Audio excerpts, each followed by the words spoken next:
Ladies and gentlemen, I don't have a witty intro for you full of snappy comebacks and innuendos because frankly, this is a plane that does not need an introduction. I really like how you said all that just to introduce it. You know, I'm getting real tired of you showing up unannounced. Anyway, ladies and gentlemen, today we're going to be talking about the B-52 long-range strategic subsonic jet-powered bomber, otherwise known as the Buff. Now, the B-52 was in production from 1952 to 1962 and has been in active service since 1955. This would be like the closest thing an aircraft can get to Marine Corps legend Chesty Puller.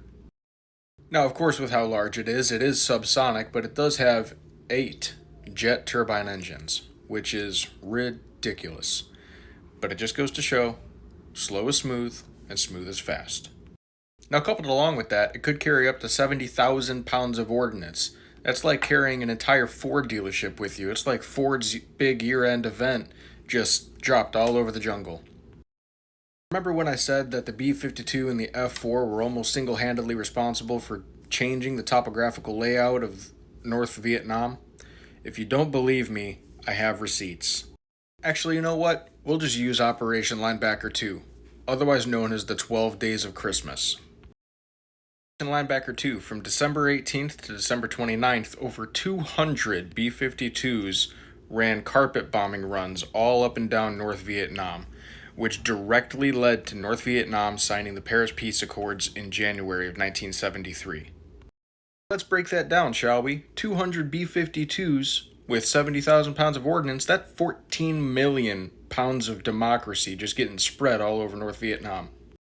Something else that's kind of impressive, we're going to shift gears here a little bit. It does have an effective combat range of 8,800 miles on a single load of fuel, so no aerial refueling. That is insane.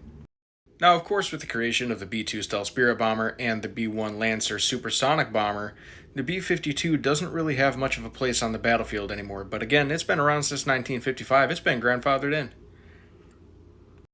And with that being said, as of October 6th, 2025, there are no current plans to have this thing retired. There are a few in permanent, they call it permanent holdings or permanent park, but they're in a boneyard. Those are no good, but they do have 78 in active use still, which is insane. I hope you learned something, or at least enjoyed the video a little bit. I don't really have too much else, but that's your brief history on the B-52, aka the big, ugly, fat